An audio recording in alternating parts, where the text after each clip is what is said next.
Hello YouTube, alors aujourd'hui c'est une vidéo un petit peu différente, vous verrez pas ma tête mais ça changera absolument rien au contenu. Donc ça reste un Caution That's Hot classique sur ma chaîne, en format donc CTH, où je décrypte l'actualité qui vient de tomber. Donc voilà, let's go, c'est parti pour le début de la vidéo.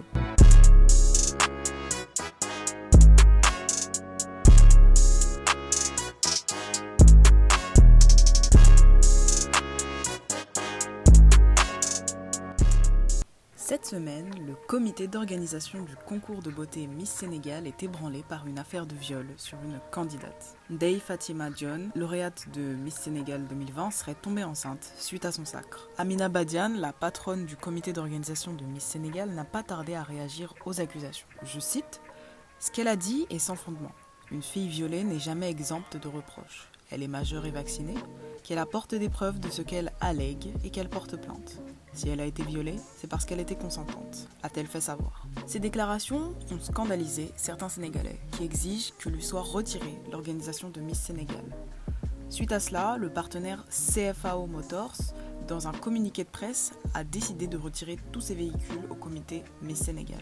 De plus, une pétition pour la dissolution du comité recueille plus de 40 000 signatures. Le procureur de la République a d'ailleurs pris le dossier en main pour faire la lumière sur cette affaire.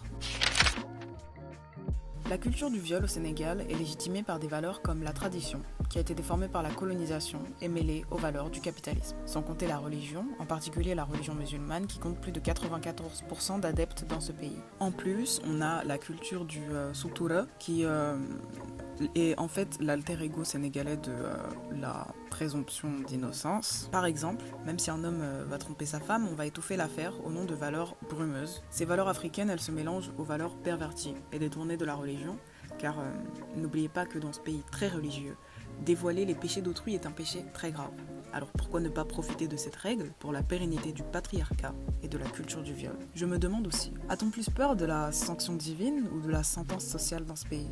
Simple question, parce que si on a autant peur de Dieu, alors pourquoi si une femme se fait violer, l'honneur de la famille et de l'homme qui a violé sera beaucoup plus important que le ressenti même de la victime. Peu importe donc si la victime est enceinte et qu'elle doit maintenant donner le sein au fruit de ce viol. Peu importe si elle est traumatisée par cette douloureuse expérience ou si on a attenté à son intimité, et peu importe si elle en ressort déséquilibrée. Puisque de toute façon, dans ce Sénégal où tout va si bien, la santé mentale n'existe pas et tout se règle avec la religion, n'est-ce pas ? Cette histoire n'est que révélatrice d'une misogynie pathologique dans ce pays, qu'il est d'autant plus aggravé du fait de sa négation. Il ne suffit que d'aller voir les commentaires sous les publications relatives à cette histoire pour voir que cette misogynie et cette culture du viol sont totalement décomplexées au Sénégal. Et tout cela au profit de valeurs qui, je le répète, sont détournées et perverties par l'usage malhonnête de bien trop de personnes. Cela me fait aussi penser aux réactions face à l'affaire Adji Sarr qui avait secoué le pays de la Teranga il y a quelques mois et rien ne semble avoir évolué depuis. Je veux aussi parler de Diary Sow car je vois en ce moment beaucoup de posts sur elle dans mon fil d'actualité et je ne comprends pas cet acharnement envers cette jeune femme d'une vingtaine d'années. D'accord, elle a fugué. Et ensuite ? Oui, elle a aussi publiquement insulté ses détracteurs, mais elle est jeune et c'est normal de se tromper quand on est jeune. Et puis, qui serait insensible face à ce harcèlement ? Face à ce déferlement de messages et de commentaires qui l'insultent et remettent en doute ses capacités. Sur certains posts, on peut lire qu'elle a fugué avec l'argent des Sénégalais. Mais est-ce vraiment comparable au détournement de fonds auquel s'adonnent vos dirigeants ? Est-ce vraiment comparable à l'inaction du gouvernement face à la détérioration des conditions d'enseignement, ainsi que face à l'augmentation de la pauvreté dans le pays ? Prenez-vous-en à eux, mais pas à une jeune fille d'une vingtaine d'années, qui tente tant bien que mal de s'en sortir dans ce monde et de créer autre chose. Si Diary avait été un garçon, vous ne vous seriez pas autant acharné sur lui.